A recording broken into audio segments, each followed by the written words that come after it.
Hello, welcome to Empyrean's Oracle. Today we are going to be doing a reading about your next relationship.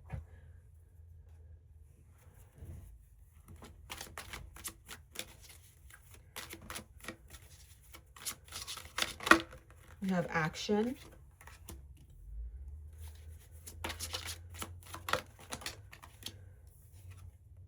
patience,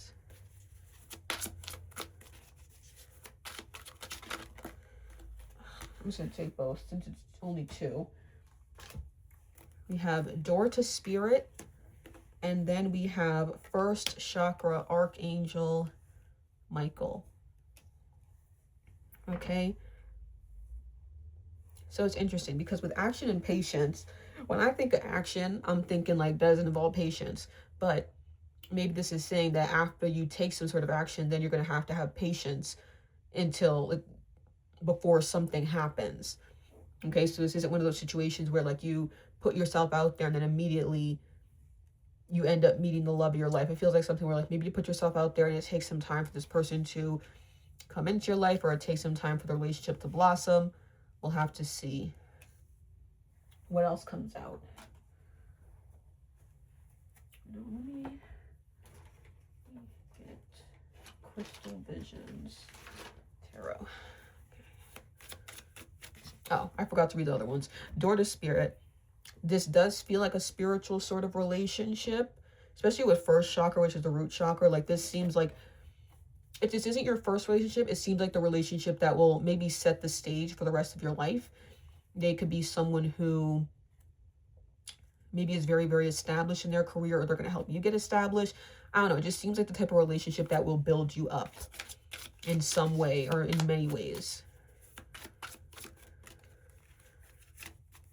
We have Queen of Pentacles. We have Ace of Cups.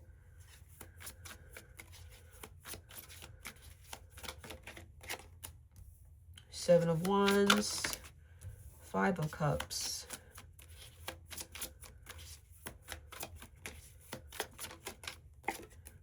The High Priestess.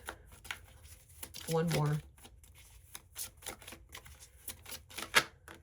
More spirits. Like spirit keeps giving me more than I asked for. Maybe that's what this relationship would be like. It's like maybe you ask for something and you get more than you would have expected, because maybe you're not used to expecting much from people in your relationships.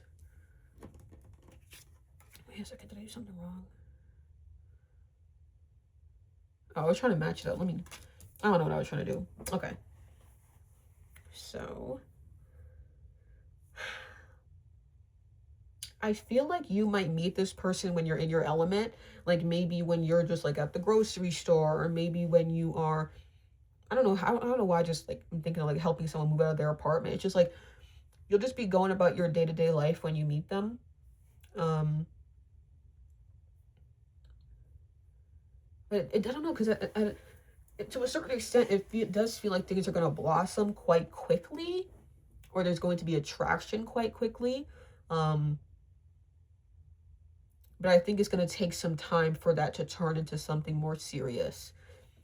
Because with the Seven of Wands,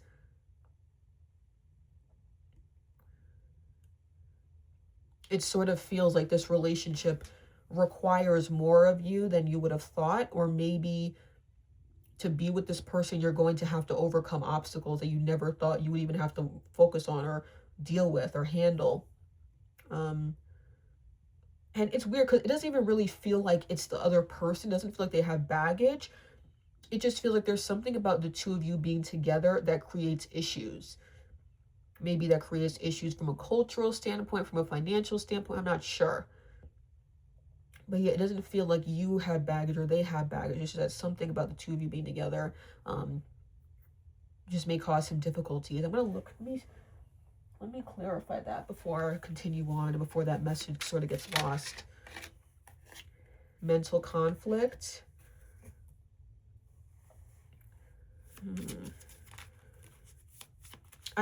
Maybe you guys are just, how do I say this? Like, you know when someone is dating someone who maybe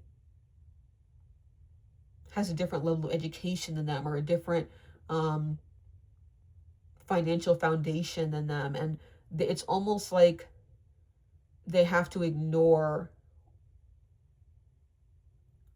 what about that is creating apprehension in order for them to move forward. I'm kind of wondering if that's what this is. Like, it's almost like you have to ignore something about the person in order for the relationship to work. So maybe I was wrong. Maybe it doesn't have to do with the person. Maybe it does have to do with the person, but I initially thought that it's less about like finances or looks and things like that, and just about maybe this is like an interracial relationship, or maybe this is just you guys coming from different places and having different ways of seeing the world. It could also be that, because like mental conflict, that could even be you maybe ignoring certain cultural differences that cause the two of you to see things differently. But I could also see it as maybe you having to ignore some things about them, their background, their lifestyle, that doesn't quite jive with you. Okay, and then with the Five of Cups,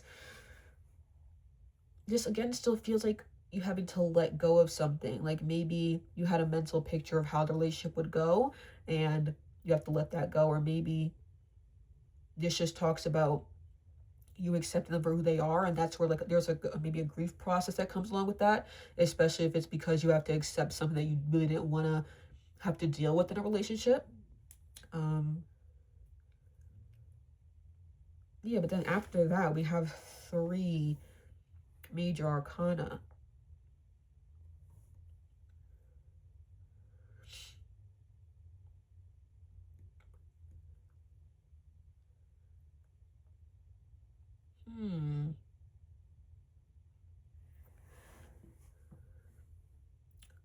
I wonder if this has to do with like you seeing things differently, or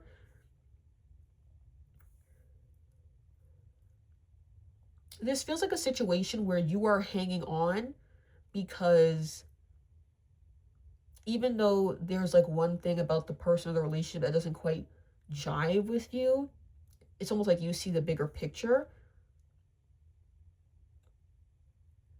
But at the same time, I can even read this as like you wanting to see them differently, and then that crumbling, and then that leads to you maybe being on your own, doing your own thing. But I can also read it as you choosing to accept them for who they are, and then that maybe leads to you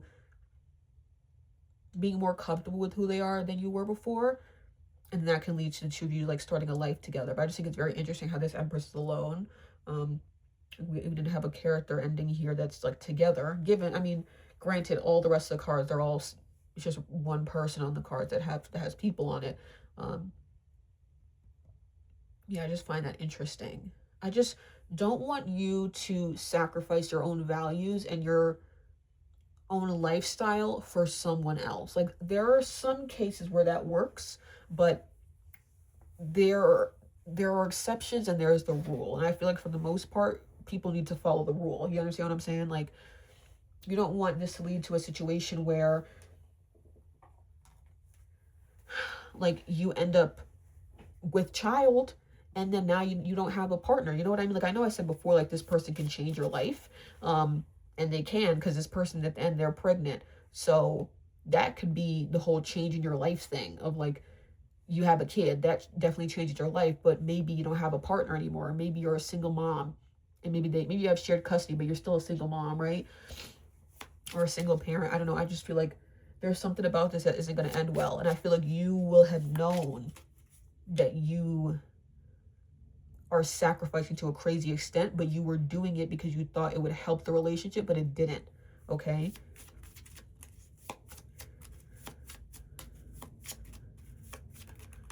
I feel like my last few Your Next Relationship videos were not that pleasant. This is really just par for the course. Recognition and reward. This is 3 of Pentacles. Yeah, it's like maybe you thought that if you sacrificed enough, this person would recognize it and then treat you better, or they would then later on pay you back, or return the favor by sacrificing something for you. But it just felt like you were the one doing most of the sacrificing, and then now you could potentially be left with a child. You don't want that. You don't want to. If you don't want to raise a child on your own, then please, if this person comes to your life and they sound like this, run away. Okay, run as fast as you can. Get on one of them scooters that they give out in New York City. Like, do that. Okay. We have rejoice and celebration, 3 of Cups. There's a lot about community here. You really need to lean on your friends and family. Like, you need to listen to them and what they say, because they are going to have some knowledge about how you can move forward from this relationship, I think. And also the reason why this could be considered a spiritual relationship is because sometimes you have relationships like this where it's like you learn something about yourself. And this relationship is going to teach you that you cannot sacrifice so much to the point where you're the only one sacrificing. You know what I mean? Like, no. Rest and rejuvenate. Yeah, you're definitely going to have to rest and rejuvenate after this relationship. I'm telling you. I am telling you. Okay. Let's get a power of surrender. Ooh, that came out quickly. Surrender, frustration. Frustration doesn't open any doors. The key to resolving a dilemma or dissolving a block is to take a breath, center yourself, and regroup so you may approach the situation more calmly. Okay, so like, don't let this person see you sweat, okay? I'm all for showing emotions. I am so sensitive, but there are certain people who do not deserve the emotional side of you. And there are certain people who, when you show them your emotional side, it makes it easy for them to reel you back in. Okay, so just be mindful of that. When you're frustrated, don't go to this person. Like, go to your friends and your family. Surrender to your intuition. Tune into your inner voice. Be aware of any gut feelings, flashes, knowings, or aha moments that come through to guide you. Yeah, like, you have a very strong intuition, but I think that sometimes you conflate intuition with being generous, or like your generous nature. Like, because when you were wanting to sacrifice yourself and compromise so much for them, you thought that was your intuition telling you that this person's the one and you have to do whatever you can to keep them. But I feel like because you're so generous, you think that your generous nature is your intuition guiding you in a particular direction, when that might not be the case. And certainly in this case, it's not. Surrender to wonder and awe. Open to the magic of every moment and sense the awe and wonder in all of life. This attitude will keep you connected to the ecstasy of flow. I said this in one of my other readings. This card doesn't make any sense to me. So, girl, this relationship might leave you so confused that you don't know which way is up and which way is down, okay? But sometimes you need to be knocked on your butt like that so you can learn how to get back up and learn how to be resilient, learn how to persevere, okay? Thank you so much for watching this reading. Good luck. Hope you have a wonderful day. This is Imperial Oracle, signing off. Bye.